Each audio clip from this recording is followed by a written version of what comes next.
Blackwood Manor stood on a hill. It overlooked the village like a watchful crow. The house was dark and silent. Its windows were like empty eyes. The villagers whispered about the manor. They said it was haunted.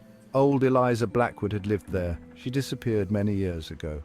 Some said Eliza had run off. Others believed something terrible had happened. The truth was lost to time. Only the whispers remained. The manor stood alone. It was a reminder of the past. It was a place of mystery and fear.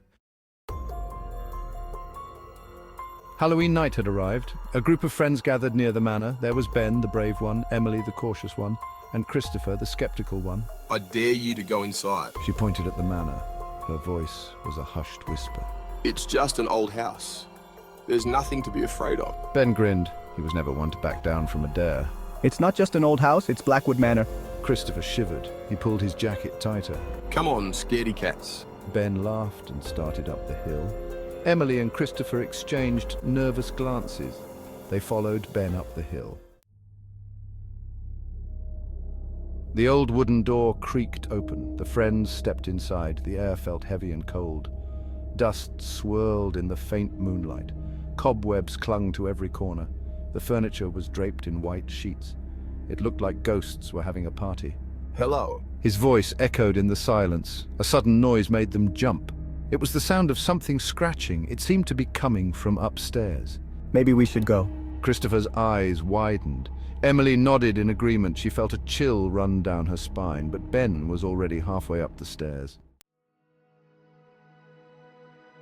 The friends reached the top of the stairs. A cold breeze seemed to swirl around them. It carried the scent of lavender and something old and musty. Did you feel that? Her voice trembling.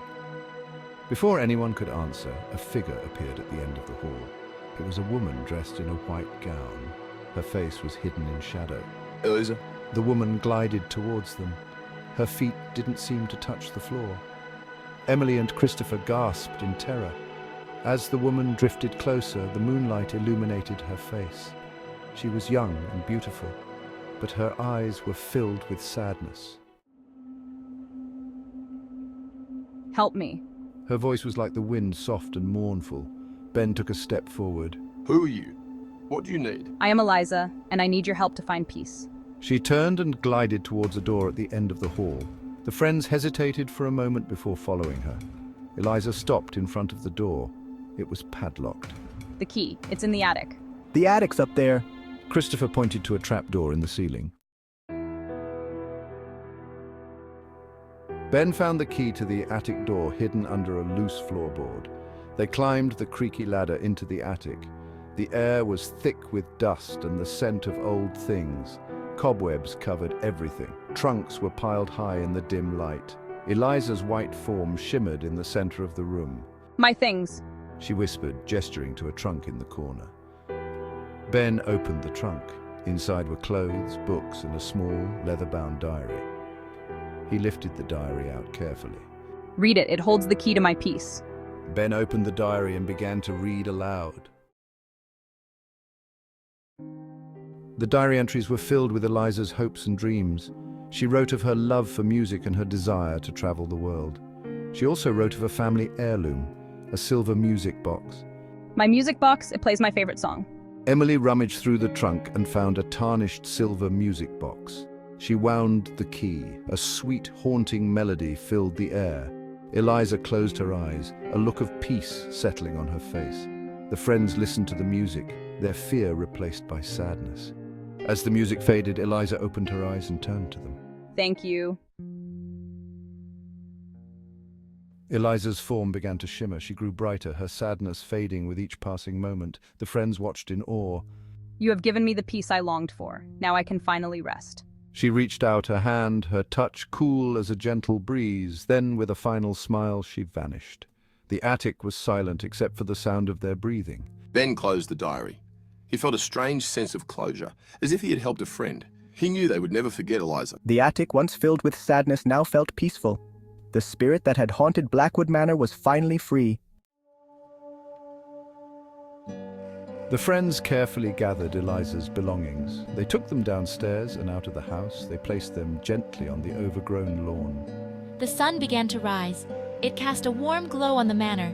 It was as if the house itself was breathing a sigh of relief. The friends stood for a moment. They looked at the manor. They could almost feel Eliza's presence. But it was a peaceful presence now.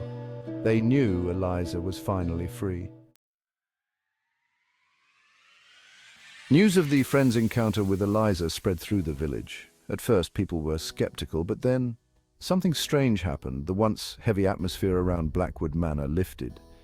The air felt cleaner, lighter. People stopped avoiding the manor. Children began to play near the house. They no longer felt afraid. It was as if Eliza's peaceful spirit had spread throughout the village.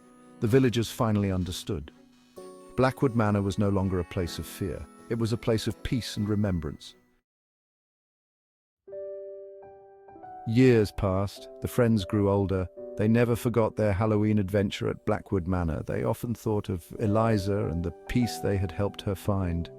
Blackwood Manor still stood on the hill, but it was no longer a haunted house. It was a reminder that even in the darkest of places, hope and peace could be found.